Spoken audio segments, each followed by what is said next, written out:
aqui esses olhos. Oi, oi, oi, oi, gente. Pra quem vai chegar aí. Deixa eu botar um outro filtro. Não, ficou muito pesado esse filtro aqui. Ai, me deixou mais japa.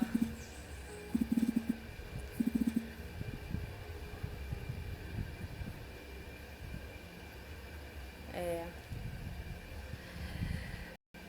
Deixa eu ver como é que fica aqui. Oi, Grace, tudo bom? Deixa eu só aumentar o volume. Pronto. Tá me ouvindo bem?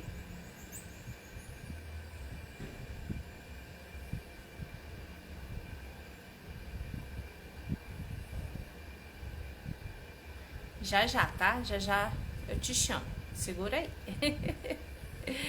Vamos esperar o povo entrando. Oi, oi, oi, tudo bem? Boa noite, Rafael, Vinícius. Boa noite para quem tá entrando agora, tá? Vamos começar em alguns minutinhos, só esperando mais gente adentrar a live. Nosso horário marcado foi às 18, né? Falta apenas um minutinho.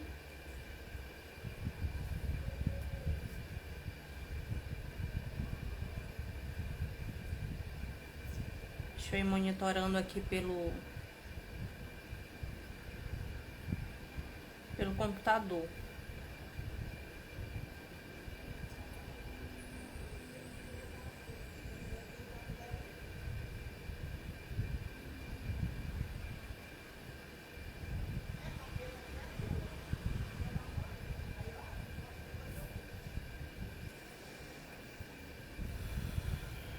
Então, já são 6 horas, né?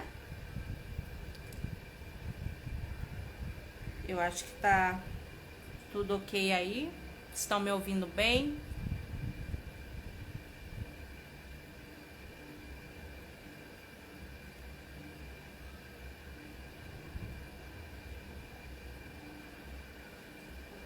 Então, já são 6 horas.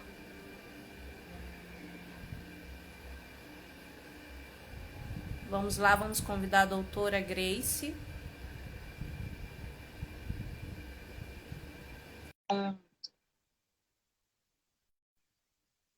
Vamos esperar a doutora chegar.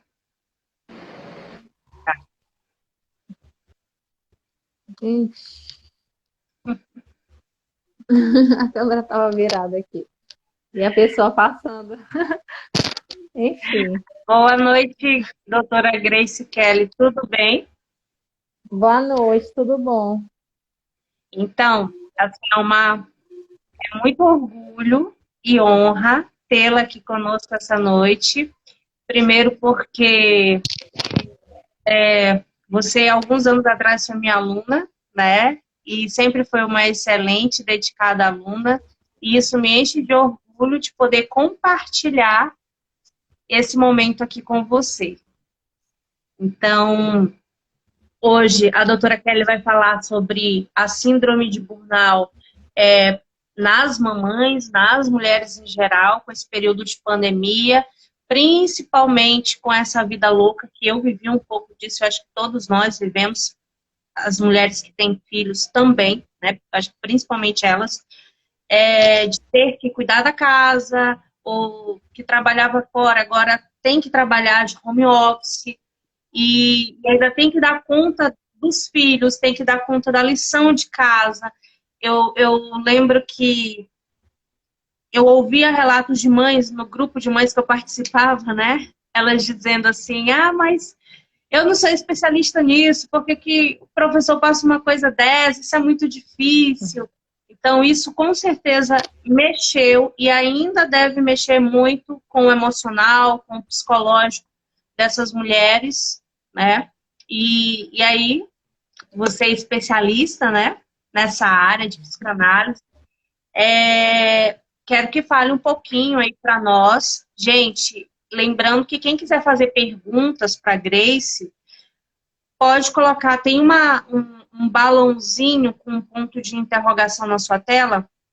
Você clica lá, coloca a sua pergunta, e aí eu vejo aqui e falo para ela, pergunta para ela responder, tá certo? Então, doutora Grace, a palavra é sua. Primeiramente, boa noite. Eu queria agradecer a oportunidade de poder estar usando esse espaço para falar sobre um assunto que eu acho que é bastante relevante nesse período, né? É um assunto que é também meu lugar de fala, né, como mãe, e talvez por isso é um assunto que me toque muito pessoalmente. E queria agradecer também agradecer a você pelo convite e dizer também que é muito fácil ser uma boa aluna, buscar ser pelo menos uma aluna interessada quando existe uma professora que também é muito competente. Eu sempre deixei isso bem claro do meu carinho por você durante o tempo que eu fui sua aluna e depois também, quando a gente se reencontrou nas redes sociais, eu tenho sempre acompanhado o trabalho que você tem desenvolvido. Então, assim, eu sou muito grata pelos ensinamentos, pelo carinho, pelo convite, tá? Então, eu queria deixar esse meu agradecimento aqui primeiro. E essa opinião não é só minha, né? Porque eu converso quando eu estava divulgando a live, que estava lá sua foto, várias pessoas vieram me dizer, olha, eu fui aluno dela, é uma ótima professora, eu fui aluno dela na Adventista e tudo mais. Então, assim, o consenso de que as pessoas gostam de você, ele é bem grande. Dito isso, eu quero começar falando, primeiramente, quando a gente vai tratar de qualquer questão que seja de transtorno psicológico, de questões de adoecimento psíquico e questões emocionais, há um grande erro quando a gente começa tratando dessas questões do ponto de vista individual, como se a culpa fosse do sujeito que está sentindo. Né? Quando a gente vai falar, por exemplo, desses transtornos mentais mais gerais, como depressão e ansiedade, que são os mais comuns, a gente não pode desconsiderar que existe toda uma estrutura social que está, às vezes, desencadeando e favorecendo esses processos de adoecimento. Então, se eu vejo que Maria, Pedro, João, Felipe estão adoecendo, será que é por culpa de Maria, João, Pedro e Felipe? Será que é algo neles que está promovendo esse adoecimento, assim? Ou será que a gente tem que se questionar se existem outras coisas que estão ali em comum com eles, dentro de um contexto, que estão favorecendo esse adoecimento? E aí, quando a gente vai falar dessa síndrome de burnout, geralmente ela é trabalhada dentro do contexto do âmbito profissional, né? Que é aquele esgotamento mental e físico pelo desenvolvimento de uma função laboral. E aí, quando a gente fala assim, burnout materno, que é um termo que é muito recente de ser trabalhado, veio de pesquisas muito recentes que começaram a comparar esse desgaste emocional e físico que acontece nas mães no desenvolvimento dessa função materna, aí é que a gente tem essa relação. O burnout, na verdade, ele significa queimar por inteiro. Ou seja, é como se tivesse um pane geral numa máquina. Quando ela queima por inteiro qualquer equipamento, ele para de funcionar, né? Ele chega ao limite, quer dizer, ele trabalhou tanto, excedeu tanto aquela carga dele, que ele chegou ao limite e explodiu. Então, o burnout, na verdade, é esse desgaste que é levado à máxima potência, onde a pessoa chega a um esgotamento total. E a gente vê que as mulheres, de forma geral, elas é demandado para elas multitarefas. Ela tem que ser mãe, ela tem que ser profissional, ela tem que ser dona de casa, ela tem que ser esposa, tem que ser amiga. E a gente vê que, às vezes, nós, na verdade, nós mulheres, nós buscamos sempre corresponder a essas funções, e quando a gente não consegue corresponder a essas funções, que às vezes nos elevam ao nosso limite de exaustão, a gente se sente até culpada, né? A gente, às vezes, não se olha com o cuidado necessário para entender que nós não somos a Mulher Maravilha, nós não somos superpoderosas, nós precisamos de descanso. Na verdade, todas as funções de cuidado, se você for ver, socialmente falando, as funções de cuidado geralmente são exercidas por mulheres. Quando tem os pais idosos, que tem os filhos, geralmente é a filha mulher, que às vezes não casou e tudo, que vai assumir aquele cuidado.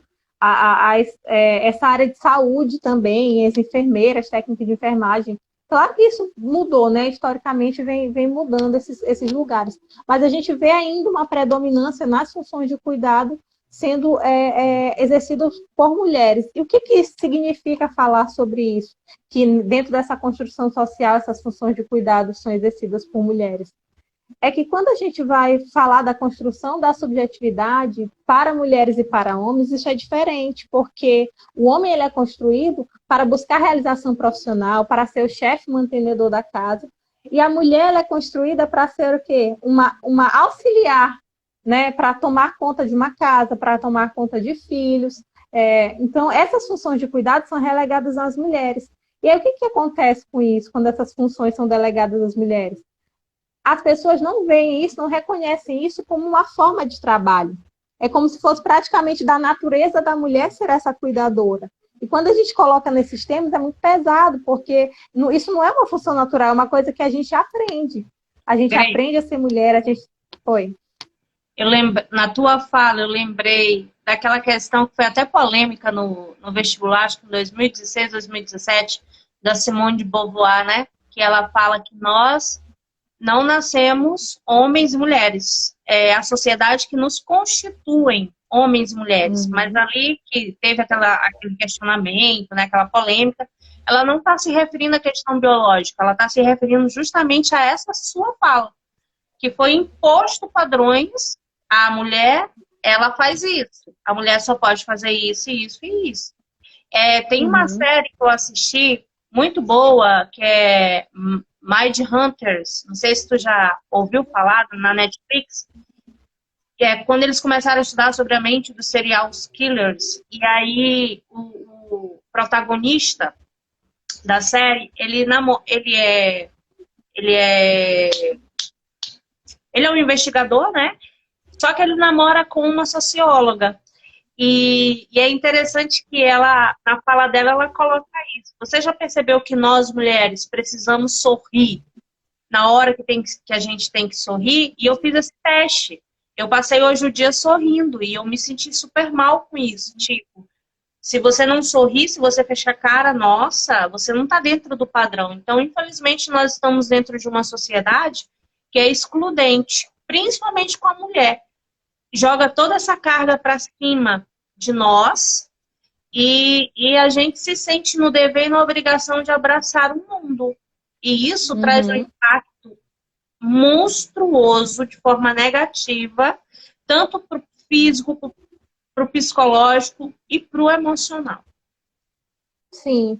Então, é exatamente sobre isso. Não se trata da questão biológica, porque a maternidade ela é uma função que é construída socialmente. A forma de maternar não é a mesma em todos os lugares do mundo, né? E nem é a mesma ao longo da história. Se a gente for parar para pensar, por exemplo, essa função que a gente assume, que a gente tem agora, de que desde o início da vida da criança é muito importante esse vínculo afetivo com os pais, há muito tempo atrás, na verdade, antes do Freud falar sobre a constituição da personalidade através da sexualidade infantil, antes, pegando a sociedade europeia, a criança, ela não ia diretamente ser cuidada pela mãe, tinha amas de leite, tinha outras mulheres que assumiam essa função, e só depois que a criança crescia é que ela vinha para o seio da família. Então, a Constituição não era a mesma dessa que a gente tem hoje. Então, se isso não é natural, se isso foi construído, a gente não pode esperar jogar essa carga de responsabilidade na mulher e achar que, às vezes tem muitas mulheres que se sentem culpadas por não querer ser mãe. Né? Existe muito um estigma sobre isso, sobre a mulher que não quer ser mãe. Como assim uma mulher não quer ser mãe? Né? Porque é esperado que todas as mulheres pensem, queiram e desejem as mesmas coisas. E cada pessoa, cada subjetividade é diferente. Então, assim, a gente está falando de uma função. Ser homem e ser mulher, para além do biológico, que é uma questão dada, mas ser homem e ser mulher, isso é construído socialmente, porque a sociedade diz como é que o homem tem que se comportar, como é que a mulher tem que se comportar, qual é a função da mulher em determinados contextos e qual é a função do homem. Então, tudo isso é construído. E por que eu estou falando isso? para a gente tratar da questão do burnout. Porque não dá para dizer que essa mulher se desgasta emocionalmente sozinha, porque ela não conseguiu dar conta. Eu estaria culpabilizando o sujeito adoecido. Existe toda uma estrutura, uma pressão, uma carga exaustiva que é colocada sobre a mulher. E na função da maternidade, na função de cuidado, é isso que acontece. A mulher ela é colocada para cuidar da casa, às vezes para trabalhar fora. Isso se intensificou na pandemia, porque os filhos ficaram em casa, a mulher teve que acompanhar a vida escolar. Se antes ela podia delegar essas questões de levar o filho para a escola, ou para uma creche, ou para outras atividades que ele desenvolva, como balé, esporte. Agora, na pandemia, isso já no começo da pandemia, centralizou tudo dentro de casa. Aí ela tem que tomar conta da casa, dos afazeres domésticos, dos filhos, acompanhar a vida escolar, fazer o trabalho de forma remota, ou sair para trabalhar e tudo. E sem uma rede de suporte, é muito importante falar disso, por isso que eu falo do social, sem uma rede de suporte para que essa mulher faça isso, é humanamente impossível que ela consiga cumprir com essas funções. E aí o burnout, ele vem justamente dessa expectativa que nós mesmos interiorizamos, que a gente tem que dar conta de tudo. E às vezes a gente não busca ajuda para não se sentir julgada, para dizer, eu não estou conseguindo cumprir o que é o meu papel. Não estou conseguindo, talvez, ser uma boa mãe, talvez ser uma boa dona de casa, ser uma boa profissional, porque é tudo colocado nas minhas costas e eu acho que eu tenho superpoderes para resolver tudo. E não é. E aí vem a culpa e uma irritabilidade muito grande, né? Principalmente em relação aos filhos. Às vezes os filhos estão fazendo qualquer coisinha, aquela carga de estresse é tão grande que gera muita irritabilidade na mulher, e são dos principais sintomas do burnout, que é justamente a pessoa estar num estado de estresse tão grande que ela não consegue, as menores coisas vão tirar ela daquela... Na verdade, ela está a um limite de ter um colapso. Eu acabei de me ver aí, durante a pandemia. Qualquer coisa eu explodia com os meus filhos. Tanto é que eu parei e pensei assim, epa, o que está acontecendo? Eu não sou assim. Mas o menino podia chegar perto de mim, o que foi? Não faz isso! Vai cuidar das coisas, vai brincar! Sabe? Por quê? Porque eu estava numa carga onde, logo que explode a pandemia, eu estava trabalhando em 3 escolas, minhas encomendas eu tinha dado uma pausa, né, no meu trabalho artesanal, e aí eu estava em 3 escolas, e foi um período muito louco, porque as escolas, estava todo mundo se adaptando, se reinventando, se readaptando, e era cobrado muito de nós. Então, assim, eu ficava sem brincadeira nenhuma, das 7 da manhã, às vezes, até as 10, 10 e meia, na frente do computador, quase todos os dias. Porque quando terminava a aula, que era às 7 da noite, geralmente uma ou outra escola diz, hoje vai ter reunião para a gente fazer certos alinhamentos, acertar esse detalhe, isso e aquilo, e todo o tempo planejamento diferente. Enfim, foi uma carga, principalmente para os professores, muito intensa, muito pesada. E é por isso que hoje eu faço psicoterapia, né? Eu até comentei essa semana nos meus stories, eu faço tratamento porque eu descobri em 2019 que eu tenho crise de ansiedade, leve depressão. Então, assim, tem momentos que eu estou super bem, mas tem momentos que é como uma montanha-russa. E essa semana houveram alguns gatilhos durante as semanas anteriores, que durante essa semana passada, assim, eu desabei, né? Tipo, do nada, entre aspas, né? Mas foi algo que a mim me chocou, porque eu sempre fui muito forte. Então é isso bem aí que tu fala. É essa carga sobre os nossos ombros, é esse olhar, não, mas você é mãe, você tem que dar conta. Você trabalha fora, você tem que dar conta. Então, é esse papel social que, às vezes, nós estamos querendo gritar dentro de nós, ei, eu sou um ser humano, nem sempre eu vou dar conta. E tá tudo bem. E tem muita gente que não entende isso. Tem gente que não entende, que acha que nós, por sermos mulheres, temos que dar conta de fazer tudo, né? Então, é isso aí. Pode continuar.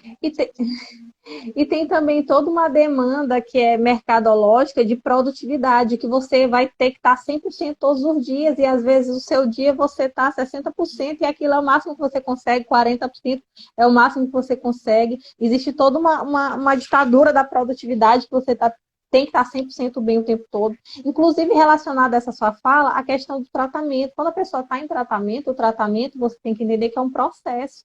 E um processo, ele não está dado, não é definitivo, não é porque você fez uma sessão de psicoterapia que pronto, todos os seus problemas foram resolvidos. As pessoas esperavam estar fazendo terapia e você está entrando em crise de novo, porque faz parte do processo. Nós somos seres cíclicos. A gente volta para as mesmas questões inúmeras vezes, só que de perspectivas diferentes. Então, às vezes, aquelas questões ali, a gente está elaborando, aí vem um gatilho, traz tudo à tona de novo.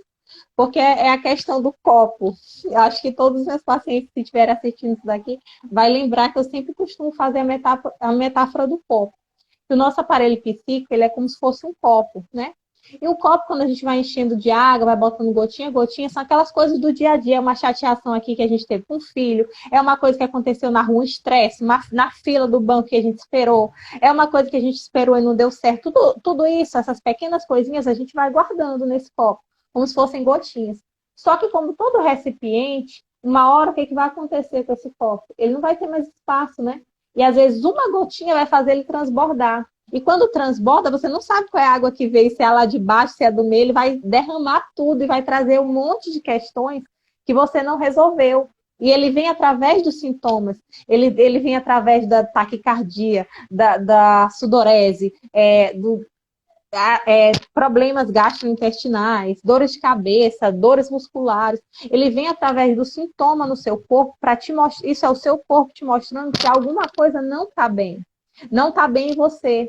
E não é só uma coisa, são várias coisas. E essas coisas são atualizadas constantemente. A gente vai para a terapia para esvaziar esse copo, para não deixar essas coisas irem se acumulando ao longo do tempo, para a gente não chegar num estado desse, que é o estado de exaustão máxima, o estado de desgaste emocional profundo, onde a gente já está na beira de um colapso.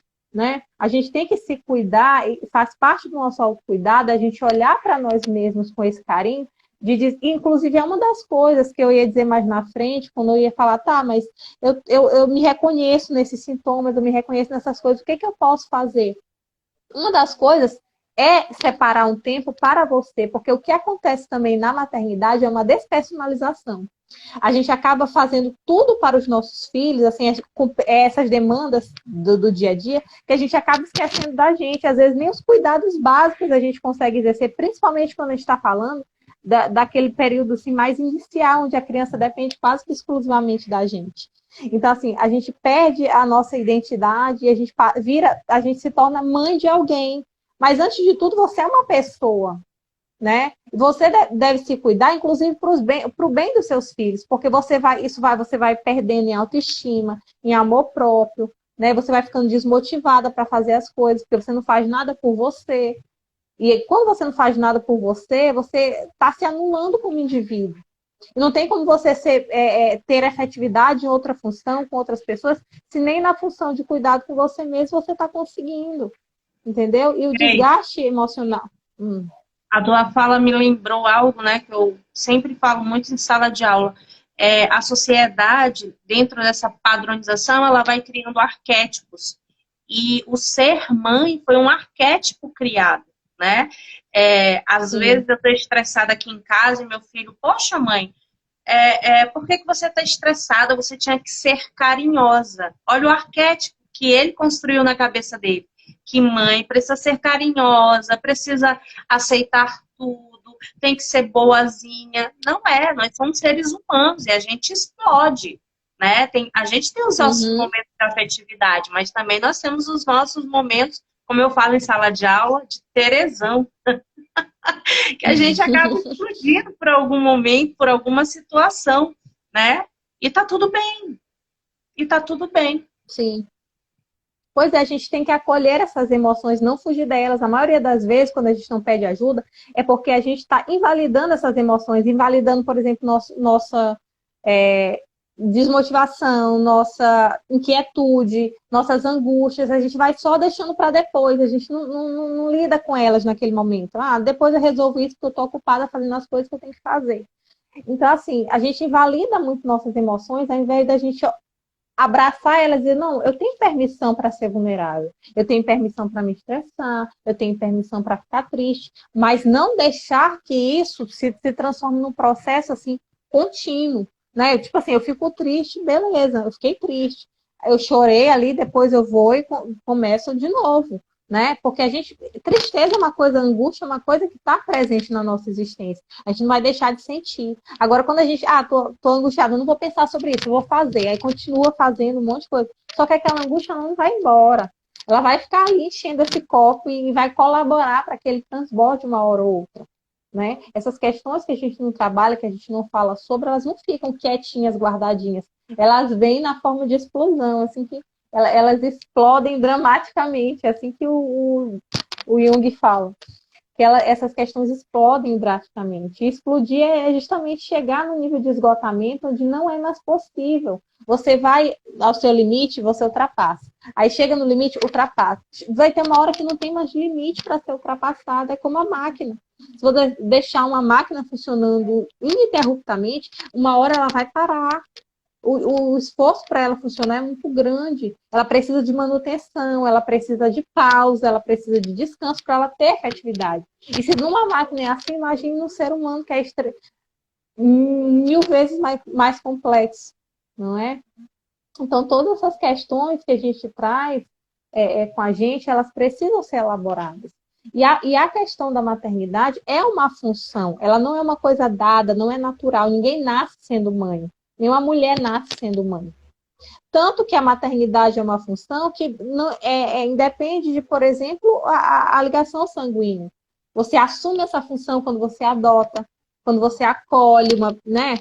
Você assume essa função. Você não é da ordem do biológico, né? É uma função que é construída.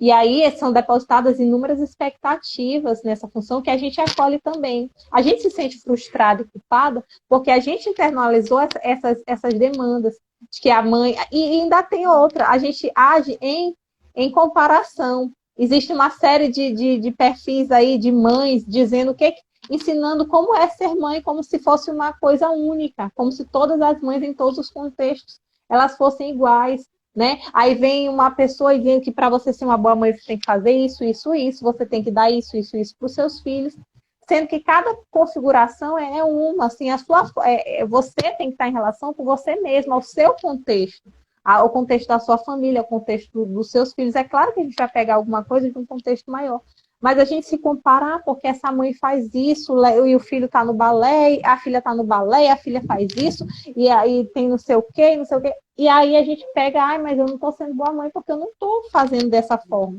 Eles estão me ensinando como é que é para ser mãe e eu não estou fazendo desse jeito, eu não estou conseguindo fazer desse jeito dentro das minhas condições de possibilidade. Né? E eu escolho, geralmente a gente escolhe se comparar com padrões totalmente razoáveis ao nosso contexto, né? A nossa, dentro das nossas possibilidades, então a gente se compara com outras pessoas que estão totalmente fora da nossa realidade e isso vai gerar um mal-estar tremendo, porque a gente vai se sentir muito inferior àquilo ali, achando que se o que a gente consegue fazer é o mínimo do mínimo do mínimo, então você se sente até incapacitada de exercer essa função, porque, poxa, se ser mãe é fazer isso, corresponder a tudo isso aqui que é esperado, e dizer que que amamentar é a melhor coisa do mundo, e aí vem, por exemplo, a mãe que tem dificuldade, que não tem o leite, que fere o peito, para ela não vai ser a melhor coisa do mundo, gente, não pode esperar que seja. Entende? E assim, você vai ser privada de sono, e aí você não vai conseguir dormir, não vai conseguir fazer as coisas direito no outro dia, mas você tem que estar plena. Você tem que ser carinhosa, né? Pro seu filho. Você tem que ser carinhosa. Você não pode surtar. Nas 2 gravidezes eu sofri demais com a questão de sono, né? Eu não suporto essa privação de sono. E eu lembro que, às vezes, eu me sentia culpada porque eu me pegava com raiva dos meus bebês. Por não poder dormir, porque eu tinha que acordar várias vezes durante a madrugada para amamentar. Ou meu marido reforçava isso. Mas você é mãe, essa é a sua função. Né? E eu ficava com tanto ódio disso. Tipo assim, pô, é minha função, mas eu sou gente. Eu tô cansada, eu tô exausta. Porque principalmente os primeiros 3 meses, suga muito a nós, né? Aí, meu primeiro filho, há 13 anos atrás, só pra te ter uma noção, eu fui me acostumar que ele era meu filho quase 6 meses depois. Para mim era como se eu estava cuidando de uma criança, né? Que eu pari ali, mas que eu ainda não me sentia mãe mesmo dessa criança. E Porque só não é uma depois coisa de 6 meses, instantânea. pois é, e eu ainda tive nessa minha primeira gravidez, eu nunca fui ao médico para diagnosticar, mas hoje, dentro do meu contexto, eu posso discernir que eu tive Depressão pós-parto. depressão pós-parto, mas é aquele outro, a síndrome do pânico, né? Sim. Fobia, né? Síndrome do pânico. Tudo eu tinha medo. Olha, tiveram vezes que eu não deixei meu marido ir trabalhar. Não deixei. Porque eu tinha medo dele sair, dele morrer na rua, eu ficar sozinha. Eu não sabia. E como é que eu ia fazer eu com uma criança pequena? Porque ele sempre me ajudou bastante, né? Então, assim, era depressivo para mim ficar em casa sozinha com uma criança pequena. E aí na Uhum. época, eu andava de ônibus, né? Eu me pegava o Jonathan, pequenininho, de 1 mês, de 2 meses. Olha que loucura. Hoje eu não faria nunca mais isso, mas eu fazia na época. Ou ia para o cantinho doce fazer compra, ou ia para o supermercado, ou ficava o dia na casa da minha mãe, entende? Então, assim, ninguém te ensina a ser mãe. Não, não é um manualzinho, as coisas vão acontecendo. E aí o que mais tem a gente para meter o dedo na cara e dizer, ó, né? Assim, se fosse meu filho, não pode. Uma coisa Grace, que eu sempre ouvi muito, né? Dizendo, menina, não deixa esse menino no colo, porque esse menino vai ficar manhoso. Do colo, sempre dei e vou dar, entende? Até a hora que eles quiserem, porque é um momento único, é uma fase única. Não vai mais voltar. Pois é nisso que eu estou falando, que não existe o jeito certo de ser mãe. Cada pessoa vai encontrando na própria forma de se relacionar a sua maneira. E a sua maneira não é pior, melhor que a de ninguém, é a sua maneira. Entende? Então, essa coisa assim, generalizar todos os contextos. Porque eu não fiz isso com meu filho. A gente encontra muitos educadores de filho dos outros que nunca tiveram filho, né? Incrível. A maioria das pessoas que não têm filhos sabem opinar exatamente como é educar uma criança. Nunca educaram uma, mas elas sabem exatamente o que fazer, né? São os educadores dos filhos sem filhos. Então, assim, tem aquele ditado que diz assim, se você faria melhor no lugar do outro, por que você não faz no seu? Né? E aí pega muito isso para o contexto da maternidade, porque tem muitas mães que às vezes chegam e falam, mas porque o meu filho faz isso? E essa é a forma certa de ser mãe, porque é a forma dela. Talvez seja certo para ela, mas as pessoas não se concentram só com isso. Tipo, essa é a minha forma de ser mãe. Não, mas eu tenho que impor ela para alguém, para poder validar até essa forma mesmo de eu ser mãe. Para eu ser mãe, eu tenho que dizer para o outro como é que é ser mãe. E ele tem que atender, porque é a minha forma que é a correta. Isso faz parte dessa pressão social que favorece esse adoecimento, porque esse esgotamento não se trata apenas de uma incapacidade pessoal da mulher de exercer essas funções. Tem todo um contexto que exacerba essas questões de esgotamento e que favorecem esse adoecimento, que favorece esse desgaste. E quando a mulher não tem uma rede de apoio e ela exerce essa função sozinha, isso potencializa, né, com que essa situação aconteça. Então, é sobre isso, né? Basicamente é sobre isso. Deixa eu ver aqui, eu tinha até feito umas anotações, eu nem me liguei nas minhas anotações, eu só fui falando, Enquanto tu vai falando, falando falando. pra Grace, ó,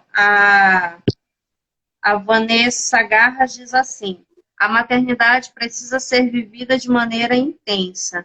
Não existe uma fórmula mágica, é um aprendizado diário. Verdade. Deixa eu ver. Peraí. A Pois Rosana, é, justamente, só pegando essa fala dela, é um aprendizado, e um aprendizado ele não é pronto, ele é construído no caminho, né? Se a gente não entende isso como um aprendizado, a gente entende como uma coisa dada, que é assim, não muda, e não é. Você vai construindo a sua forma de ser mãe, a sua maternagem. Ela vai sendo construída na ligação, no afeto, e é na ligação do afeto que a gente se reconhece como mãe, como você falou. Foi preciso um tempo de 6 meses para você se reconhecer afetivamente como mãe de uma criança. Quando nessa segunda gestação também, nos primeiros dias eu falava assim, mãe, eu não sinto que eu sou mãe dessa criança. E quando a gente fala isso, isso causa um choque nas pessoas. Que as pessoas já vão dizer, mas como assim? Você não teve, você não engravidou, não carregou durante 9 meses? Como assim você não é mãe dessa criança? Eu estava falando não da questão biológica, é óbvio que eu sou mãe dessa criança, mas eu estou falando da questão afetiva. Eu não me reconhecia naqueles primeiros dias, eu pegava a criança e eu não me reconhecia como mãe dessa criança. E eu chorava por isso. Eu me desgastava por isso, porque eu dizia assim, eu não estou conseguindo me sentir mãe dessa criança, e me sentia culpada, extremamente culpada por isso. Porque as pessoas, nossa, aí eu parei até de falar, porque eu ficava me sentindo até mal, tipo assim, as pessoas ficavam olhando, como assim? Ainda mais, ainda tem o estigma, esse arquétipo da psicóloga. Você é psicóloga, você sabe muito bem que essa relação é muito importante para a criança. Como assim você não está se sentindo mãe dessa criança? Afetivamente eu não estava. E quando eu verbalizava isso causava um choque nas pessoas e um julgamento também. Olha, você tem que orar e pedir para Deus e não sei o quê. E eu não estou desconsiderando aqui as questões espirituais, que eu acho que a espiritualidade é um dos pilares muito importantes da vida da pessoa. Só que, às vezes, esses discursos vêm de uma forma muito moralizante, né? E, às vezes, em vez de aproximar as pessoas de uma espiritualidade, acabam afastando as pessoas da espiritualidade. Porque as pessoas também têm essa dificuldade de discernimento de que aquela pessoa que fala em nome de alguma coisa, ela não representa a totalidade, né? E que a espiritualidade está para além de denominações religiosas e tudo mais. Aí a gente vem desses discursos dizer que a ansiedade é frescura, a depressão é frescura, é falta de Deus. E não é por aí que a gente lida com essas questões. É claro que a espiritualidade pode ser um fator que vai fortificar os seus recursos de enfrentamento para as situações. Isso é super válido. Mas você não pode simplificar demais a questão e usar esses discursos prontos para falar de uma coisa que você desconhece, que você não tem. Só porque às vezes as pessoas se conformam com esses discursos prontos porque elas não sabem lidar com a situação.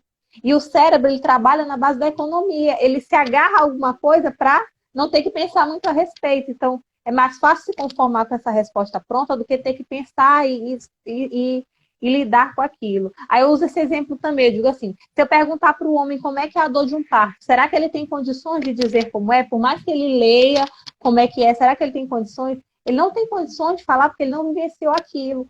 E às vezes as pessoas que não passaram por um processo de adoecimento psíquico, de depressão e ansiedade, podem não compreender, nunca chegar a compreender o que o outro passa. Então ele se conforma com as respostas rápidas, porque ele não entende esse lugar do outro, porque ele não passou. O que mais? O que mais que as pessoas comentaram? Ó, o Ronei disse assim, passei um tempo assim, sufocado com tudo.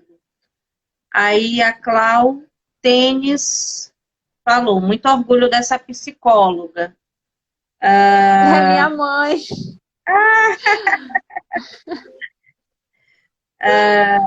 Pois é, deixa eu ver o que mais. Que foi passando. Aí a Alcineia, melhor psicóloga. Obrigada, Ciné. Grace, fala então pra gente se há. Claro que não existe uma solução, uma receita mágica, mas qual caminho essa mãe que hoje, ou essa mulher, né, que nem precisa ser mãe, se encontra num Uhum. esgotamento emocional, psicológico, físico, mental, né, envolvendo aí todas essas áreas, pela questão da pandemia, porque isso foi uma coisa que veio para realmente, vamos colocar assim, mexer muito conosco. Como enfrentar isso em relação aos filhos dentro de casa, aqueles, porque ainda há crianças que não voltaram para o presencial, né? Ainda tem aquelas que estão totalmente no remoto. Então, como Uhum. ajudar? O que você daria dicas? Olha, as formas de tratamento habituais são essas que são dadas, que é a psicoterapia, às vezes a necessidade de medicalização, as pessoas são um pouco resistentes a isso. Mas falando assim de dicas mais para o dia a dia mesmo desse contexto, eu estou falando isso como forma, porque são, na verdade, as saídas recomendadas, né, para a questão da saúde mental mesmo, do cuidado com a saúde mental. Mas em específico sobre essa questão do burnout, desse esgotamento físico e emocional, a primeira coisa assim é que nós precisamos nos despir dessa armadura de que nós somos multitarefas e que nós podemos tudo. A gente tem que começar a reconhecer nossas fragilidades, mas não nossas fragilidades no sentido de sermos fracos. A gente tem que entender que nós temos limites. A gente tem que se olhar com um pouco mais de carinho para reconhecer que a gente não pode se elevar ao máximo desgaste para dar conta de tudo, porque isso é impossível. A gente não vai dar conta de tudo, a gente tem que escolher o que priorizar. E a gente se desgasta porque justamente a gente quer corresponder a essas expectativas sociais, dessas funções. A gente é criada também muita fantasia em torno da maternidade. Desde quando a criança está sendo concebida, é criada expectativas. A gente tem que olhar para essas expectativas de uma forma mais racional e mais razoável, né? Porque a gente também cria esses arquétipos do que é ser mãe. Quando a gente engravida, a gente cria toda a gente interioriza várias coisas do que a gente quer fazer. Ah, porque eu quero isso para os meus filhos, eu vou fazer isso. Aí se a gente teve alguma dificuldade, eu quero fazer igual minha mãe me ensinou. Ou então eu quero fazer diferente do que ela fez comigo. A gente também cria esses arquétipos para a gente.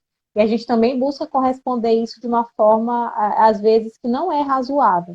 Mas, assim, uma dica é o autocuidado. É uma dica assim, que é muito importante, porque se você não tirar um tempo, pelo menos uma vez na semana, para você fazer alguma coisa, para você sentir que você é alguém, porque essa questão da despersonalização é uma coisa muito comum nesse tipo de síndrome, que é você se perder na sua identidade, você passa a ser somente mãe, você não é somente mãe, você é inúmeras outras coisas.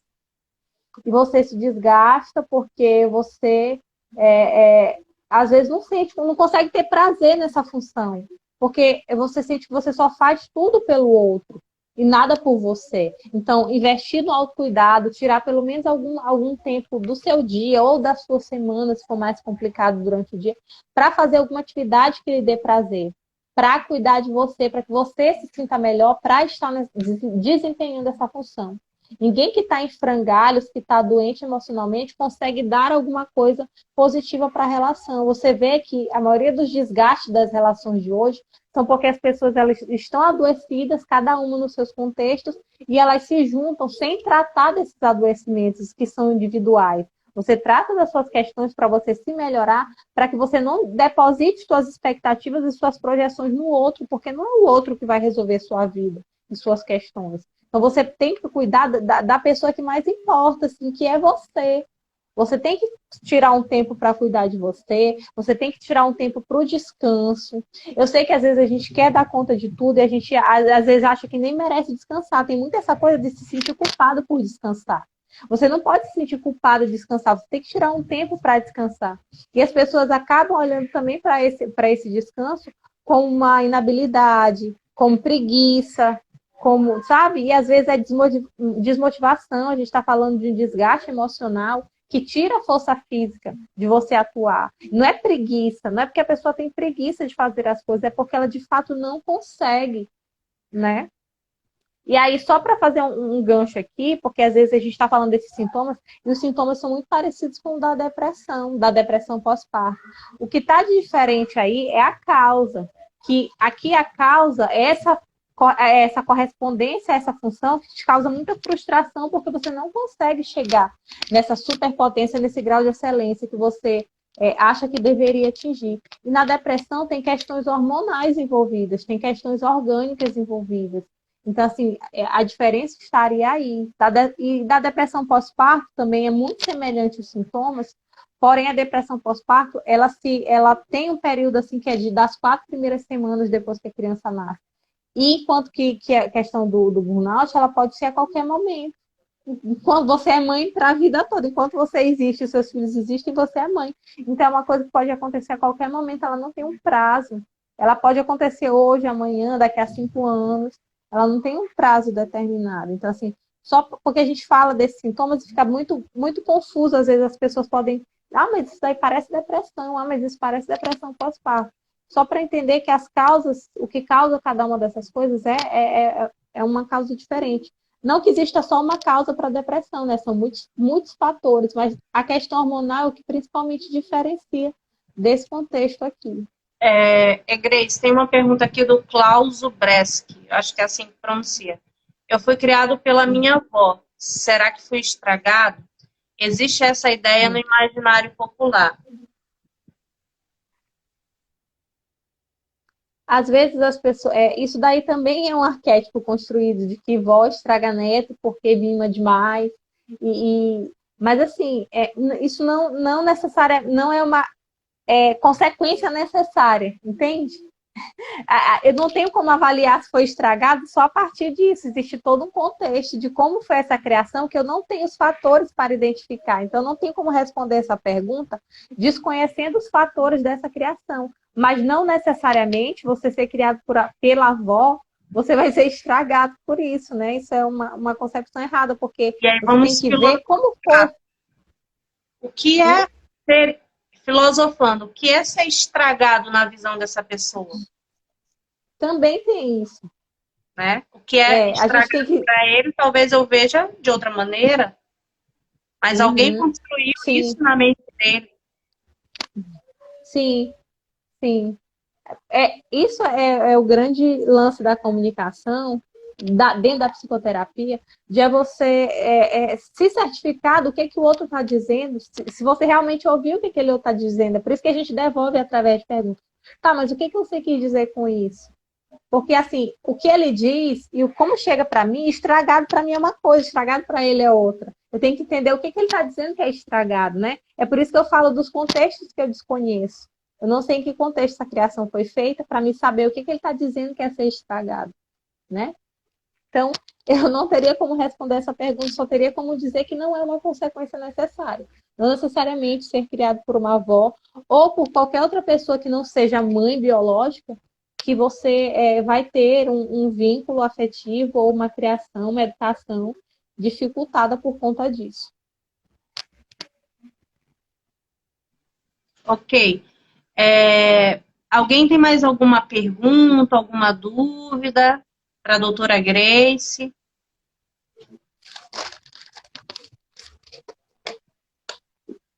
Vamos lá, vamos aproveitar que nós temos pouco tempo aí de live. Daqui a pouco o Instagram derruba a gente.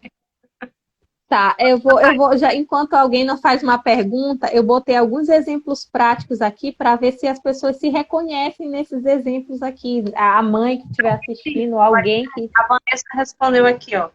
Meu esposo foi criado pela avó. Acredito que grande parte do que ele é hoje, ele atribui ao que ela ensinou. Ele faz parte da maternidade do início e creio que sempre. Né? A Vanessa falou isso. Eu também fui criada pela minha avó e não me vejo como estragada, né? Dependendo de qual é o imaginário aí colocado.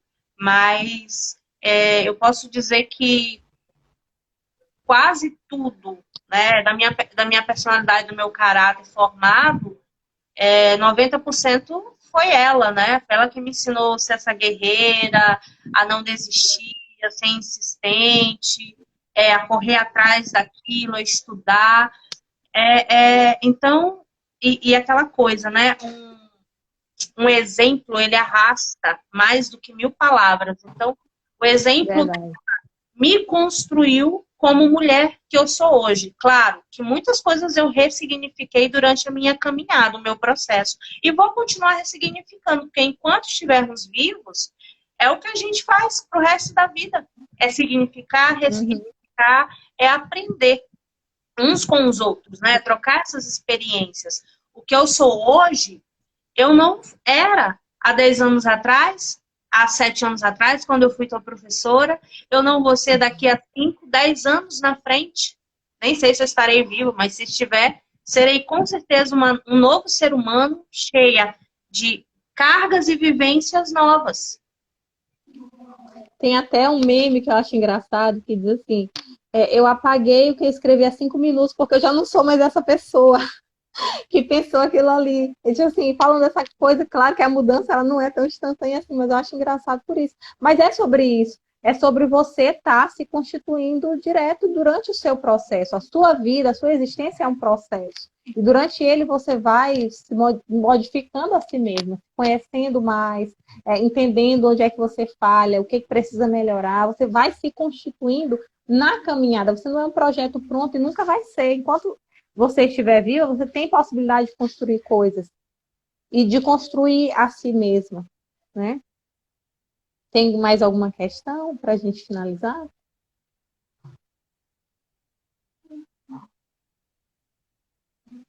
Não sei, gente. Se alguém quer fazer mais alguma pergunta, aproveita aí, está no 0800 com a nossa doutora, a nossa psicóloga, a Grace, super competente. Alguém mais quer perguntar? Quer tirar alguma dúvida? Posso fazer um merchan? Pode. Ah, eu ia pedir para você, né? Fazer teu merchan, onde você atende, deixa aí o telefone de contato. Quem quiser seguir, né, na rede social. Sim. Não, o merchan que eu ia fazer é que agora, no próximo sábado, dia 11 de setembro, eu vou estar fazendo um plantão psicológico ali no Coafuma, no edifício Pátio Jardins, onde o preço das consultas vai estar... eu vou atuar com preço social, que é um atendimento mais breve, de emergência para as pessoas. É por conta da campanha do Setembro Amarelo, muitas pessoas que estão em crise de ansiedade, depressão, que estão precisando de atendimento imediato ou encaminhamento. Eu vou estar fazendo encaminhamento também nesse dia, é tipo uma avaliação breve. E aí eu vou estar fazendo esses atendimentos lá durante o período da manhã. E aí eu estou fazendo uma lista, quem tiver interesse pode entrar em contato comigo, porque quando eu fechar a lista, eu não tem mais como acrescentar ninguém por conta dos agendamentos mesmo do horário da manhã. E a lista, eu estou encerrando, já quase finalizando a lista. Então, quem tiver ainda interesse, quiser entrar em contato comigo, estiver precisando e quiser aproveitar essa oportunidade do sábado, vão ocorrer esse plantão psicológico, o meu Instagram é @gkpsi, PSI.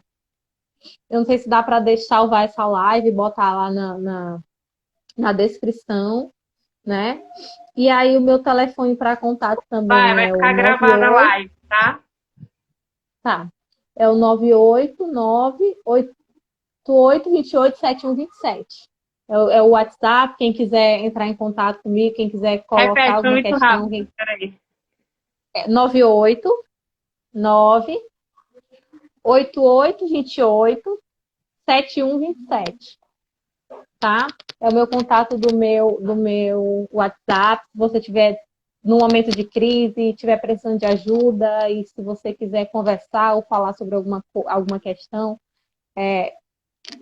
mais detalhadamente, quiser conhecer um pouco mais do meu trabalho, que eu sempre estou divulgando aí nas redes, aí você pode entrar em contato comigo, tá bom?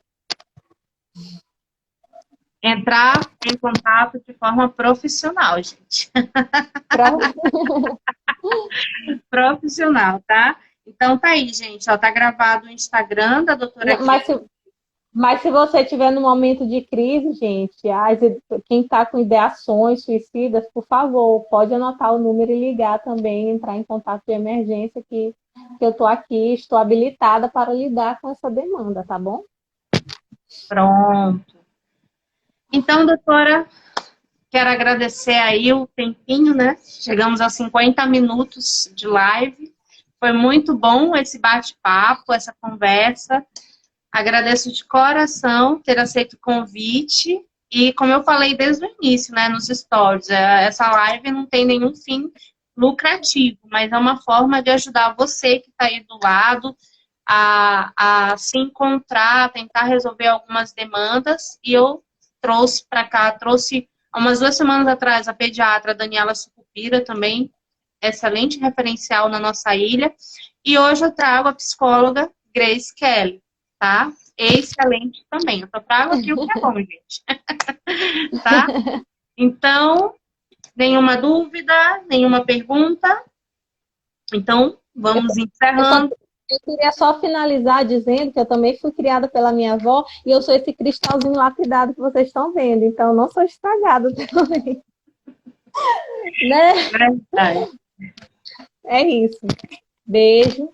Beijo, Obrigada obrigada, viu, gente, a todos que estiveram Gostei aqui, muito. que entraram, participaram. Nós tivemos, em média, 30 pessoas, tá, conosco. Alguns entraram, saíram, mas a live vai ficar gravada aí para quem desejar assistir as explicações que foram muito relevantes e necessárias, tá? Obrigada, Vanessa, Vanessinha linda, ó, beijo para ti, tá? A Leia também, não sei se já saiu, mas a Leia estava te assistindo, não lembra da Leia, coordenadora? Lembro. Sim, sim. Pois é. Então tá, gente, um beijo, tchau, obrigada, Grace. Obrigada Boa também. noite. Tchau. Boa noite.